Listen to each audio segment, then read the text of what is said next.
Yo, check it! What happens when two brothers who ain't seen eye to eye in 20 years gotta link up, put the past to the side, and go to war with the Yakuza, a dirty governor, and a casino kingpin who's chopping off fingers for fun? You get a full-blown war on the islands, bodies dropping left and right, and a family secret that's about to blow the whole state sky high. This is The Wrecking Crew 2026.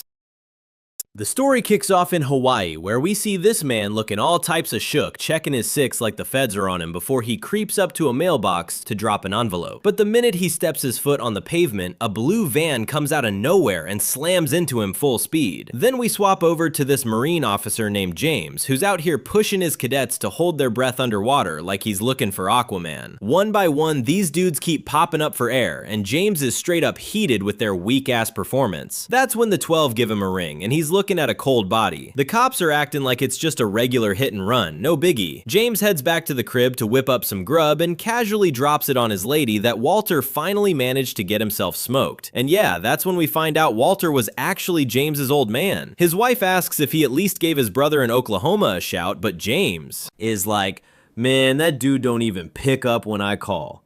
Now we see the brother Johnny, who's a detective out in the sticks. His girl Valentina is packing her bags and ghosting him, and Johnny's all confused like, yo, talk to me, what's the move? Valentina fires back with the attitude, asking why he want to talk all of a sudden when she's already fed up with his nonsense. Johnny tries to play it off with an apology, but then she asks if he even knows what day it is. Turns out it's her birthday, and the man completely blanked on it. No matter how much he tries to beg, she ain't having it and bounces. Then Johnny gets a call from Layla, James's wife, telling him the old man kicked the bucket. She tells him the funeral is tomorrow and they're hoping he shows face. Johnny's like, man, I haven't talked to James in 10 years and I haven't been back to Hawaii in 20, so I'm straight. But while he's in the restroom, two goons creep up and put a blade to his throat. What the fuck? You guys got the wrong house, man. Detective Johnny Hale, 26 Arrowwood Lane. Okay, it's the right house. Your father Walter sent you a package. Where is it? Walter's dead, man. And you join him right now if you don't give me that package. They start grilling him about some package Walter was supposed to send. Johnny tells him he hasn't talked to his pop since he was a shorty, so whatever they're looking for, it ain't with him. One of the dudes pops his shirt to show off a dragon tattoo. Straight Yakuza vibes. A whole brawl breaks out, and Johnny starts taking them both on and handing out fades. Another dude bursts in with a heater, but Johnny handles his business there too. He's literally sipping his brew while he's knocking these dudes senseless, but then one of them tips over his mama's shrine. That's when Johnny goes nuclear, grabs the dude's hand and starts shredding it on a cheese grater like he's prepping some tacos. He finishes the rest of them off real brutal-like and looks at a photo of his mother where his pops has been cropped out.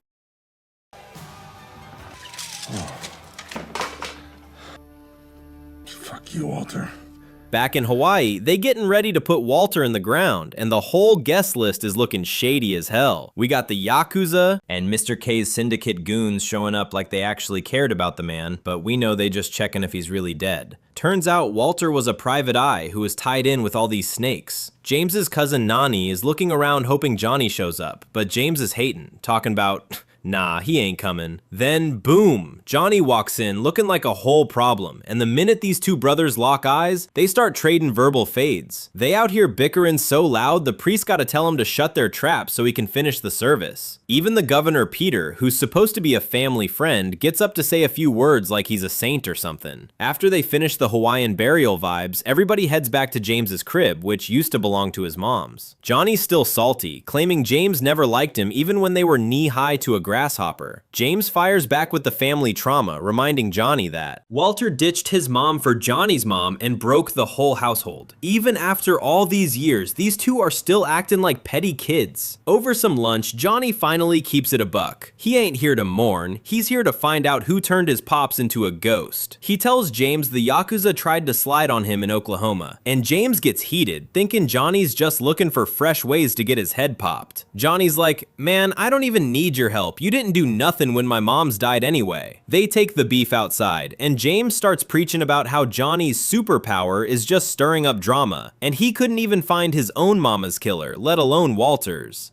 Johnny gets in his feelings and storms off to a bar to drown his sorrows. Some random dude approaches him talking about Mr. K wants an audience. Johnny gives him a hard pass, but the bartender already spiked his drink like a rookie. Johnny's out like a light and wakes up staring at Mr. K himself. Mr. K starts flexing about how his syndicate has a long memory, and Johnny's been bruised too many of his boys. Johnny reminds him, "You killed my mother." And this man really has the nerve to say, "Maybe." Maybe not. He tells Johnny he's got 7 days to bounce from Hawaii before things get real ugly. Then he marks Johnny's neck like he's claiming property.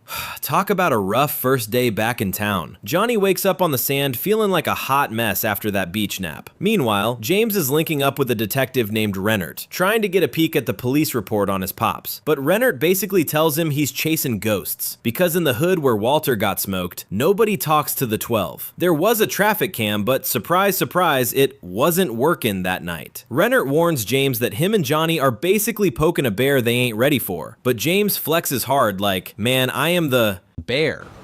That I'm the fucking bear. Thanks for your time. He grabs Walter's stuff from the station and he finds this random slip of paper with a bunch of words scribbled on it.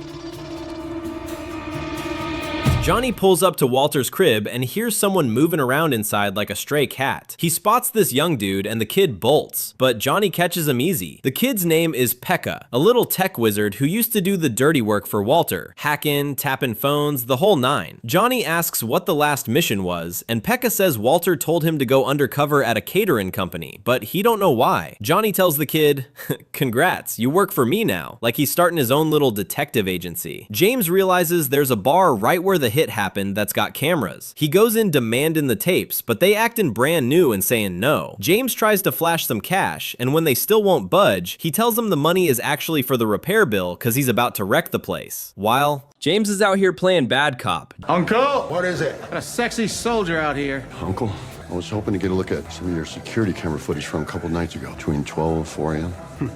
Can't help you, friend. Oh, not really a friend, more of a paying customer. Johnny finds a blueprint hidden inside a surfboard back at the apartment. Man, Walter was really hiding secrets everywhere like an Easter egg hunt. Johnny calls up Nani, who's working for Governor Peter, telling her he found some government-sealed plans. She tells him to get her the 8-digit code so she can look it up. But right then, someone busts into the room. It's just James, acting like he's the only one allowed to investigate. James shows Johnny the CCTV footage he persuaded from the bar, and it's clear as day. That blue van had no plates, and it didn't just hit Walter, it aimed for him. Johnny gets Pekka on the phone to look up that catering company's schedule, and then the brothers hop in a car to go handle business. But before they can even finish their usual bickering, another car slams into them and some goon starts letting off shots. James returns fire and pulls some straight movie hero move, jumping from his car onto the attacker's whip. Johnny yells for him to get clear and then just blows the whole car up. James is tight because his own ride got toasted in the process, telling Johnny, "You blew up my car!" While Johnny's like, "Yeah, but you still breathing, ain't you?" Rennert pops up and tells him those 4 Yakuza hitters they just turned into crispy critters were no joke. He also lets the cat out the bag that Johnny ain't even a real badge right now. He's actually on suspension. Rennert gives him the "don't let me catch you slipping again" speech, warning them to keep their mess off his island. Could you shut the fuck up? I'm trying to help you here. Don't be here when I get back. Later, Nani drops the 411 on those blueprints. They're for some property on the east side owned by a big shot developer named Marcus Robichaux. James realizes this man is trying to build a casino, which is wild since gambling is illegal as hell in Hawaii.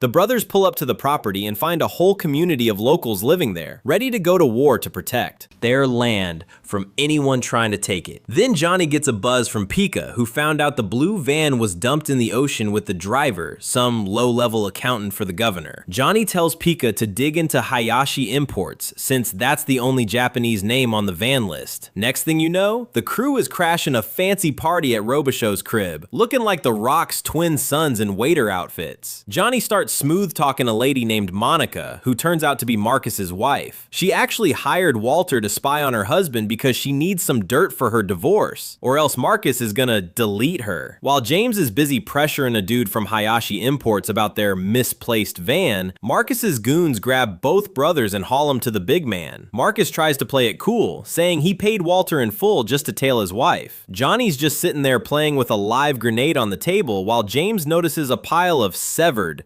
fingers Oh my. I guess the help has forgotten to take out the trash. Is that all? Yeah, Marcus is definitely a fun guy. They bounce, but soon after, Johnny sees Monica fell off a building and ended up dead. He loses his mind, storms Marcus's crib, and gets tased into the dirt by the guards. Johnny's shouting that Marcus is a killer, but Marcus just calls the cops and gets him locked up. Governor Peter shows up to bail Johnny out, talking some deep mess about how Walter had a darkness that's now living in both brothers. The second Johnny hits the pavement, James starts grilling him for being a loose cannon. They end up having a straight-up street fight, trading blows while all those years of beef come pouring out. Johnny screams that James abandoned him when he was just a kid, but James yells back that he only sent him away to keep him from getting smoked by the syndicate. They finally hug it out, kinda, and decide they're gonna hunt their dad's killer together. Just as they get on the same page, Johnny's ex-girl Valentina calls she found a package Walter sent to Oklahoma. It's a thumb drive, and now the hunt is really on.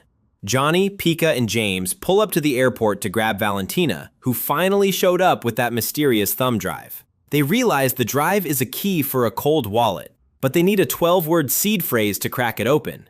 That's when James remembers that random slip of paper from Walter's pockets. It was the password the whole time. But before they can even celebrate, a whole helicopter starts raining lead on them like it's a Call of Duty mission.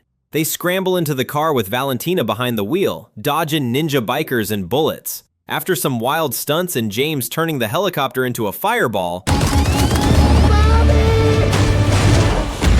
Pika finally gets into the files. The data reveals that Marcus was moving $12 million into Governor Peter's offshore accounts to bribe him into legalizing the casino. It turns out Walter got smoked because he saw too much.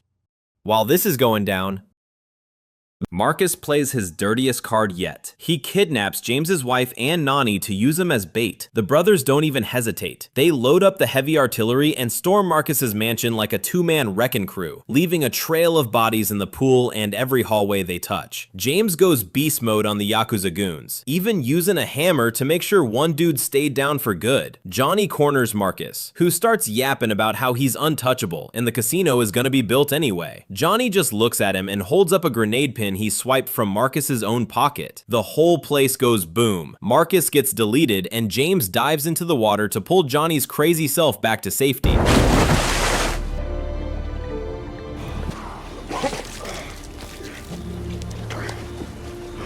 Governor Peter gets fitted for a pair of silver bracelets, and the brothers finally get some peace.